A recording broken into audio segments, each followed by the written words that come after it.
दोस्तों, द्रौपदी ने जब पितामह भीष्म को बाणों की सैया पर देखा तो द्रौपदी के मन में ऐसा क्या विचार आया जिससे द्रौपदी अपनी हंसी को रोक ना सकी और जोर जोर से हंसने लगी।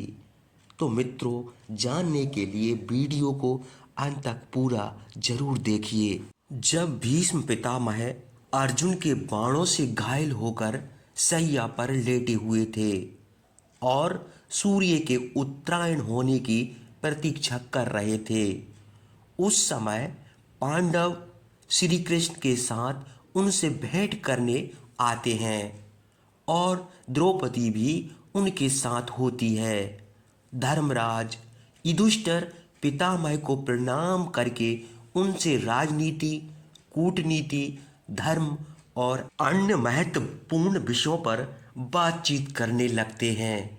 पितामह पांडवों को अपने जीवन का अनुभव बताते हुए उपदेश देना आरंभ करते हैं।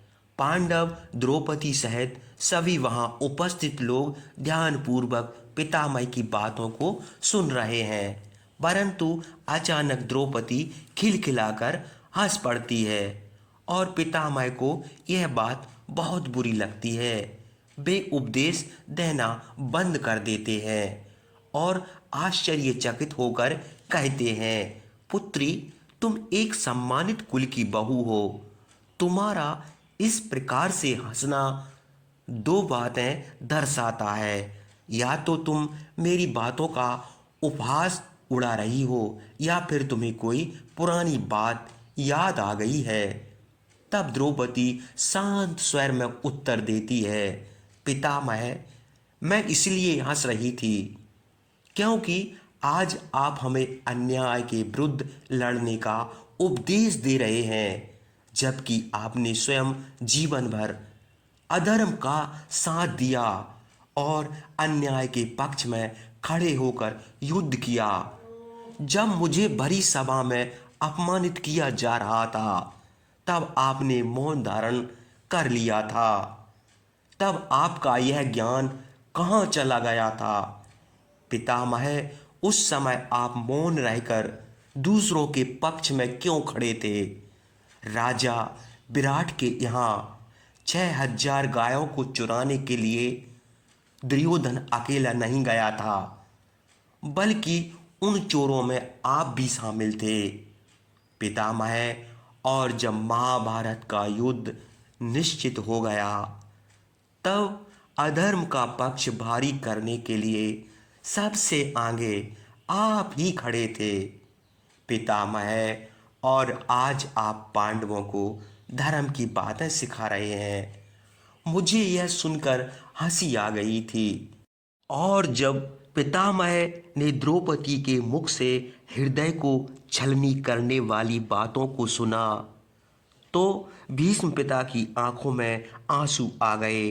कुछ क्षण बाद पितामह बोले, हे पुत्री, आज तुम्हारी बातें सचमुच मुझे सोचने पर मजबूर कर रही हैं, परंतु आज मैं विवश हूँ और बाणों की सैया पर खड़ा हूँ।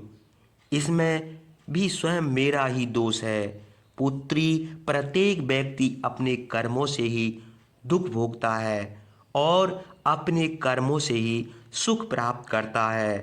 पुत्री, तुम तो भली भांति जानती थी कि मैं अपनी प्रतिज्ञा से बंधा होने के कारण एक कठपुतली बनकर रह गया था।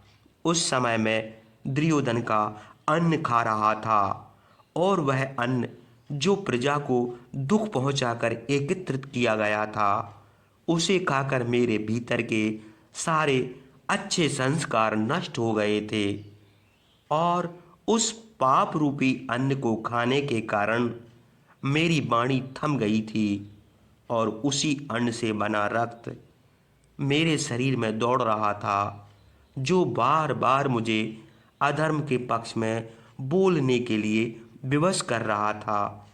इसलिए मैं अपराधियों के साथ रहकर अपराध करता रहा। मैंने तुम्हारे प्रति भी बहुत बड़ा अपराध किया है। हे पुत्री, मुझे क्षमा कर दे, परंतु आज जो मैं उपदेश दे रहा हूँ उनमें एक भी मंत्र पाप से निर्मित नहीं है। पाप से बना मेरा रक्त अर्जुन के बाणों से बह चुका है। अब तो मेरे शरीर का केवल ढांचा बचा है, जिसमें मेरे पिता द्वारा दिए गए अच्छे संस्कार ही बचे हैं।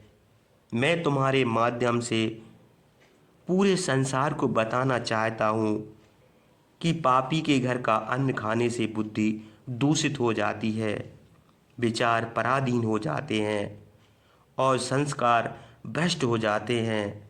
धर्म की कमाई खाना और खिलाना दोनों ही धर्म है। यह निश्चित है कि मनुष्य जैसा अन्न खाता है उसका मन भी वैसा ही हो जाता है।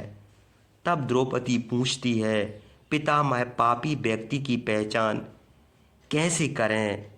पितामह बोले, पुत्री, मनुष्य के कर्म ही उसकी पहचान कर देते हैं। यदि किसी कर्म से जनहानि होती है, किसी की भावनाएं आहत होती हैं या किसी को दुख पहुंचता है तो वह कर्म अधर्म कहलाता है। दूसरी बात, जो व्यक्ति धर्म और सत्य के मार्ग से हटकर अपने स्वार्थ की पूर्ति के लिए सत्य को दबाने का प्रयास करता है और समय आने पर सत्य के पक्ष में खड़ा नहीं होता, तो उसे आप निश्चित रूप से पाप की कमाई खाने वाला समझिए। पितामह कहते हैं, अज्ञानता, असंतोष और अत्यधिक लोभ के तीन प्रमुख कारण हैं। कुछ व्यक्ति धर्म और अधर्म का ज्ञान नहीं रखते और वे मूर्खतावश पाप में लिप्त हो जाते हैं। पुत्री, जो महाभारत का युद्ध हुआ उसमें भी लोभ ही प्रधान कारण है। यदि दुर्योधन पांडवों को उनके अधिकार राज दे देता तो यह युद्ध नहीं होता। इस महाविनाश का कारण लोभ ही है। भीष्म पितामह ने आगे कहा, हे पुत्री, बिना स्वार्थ के पाप नहीं होता।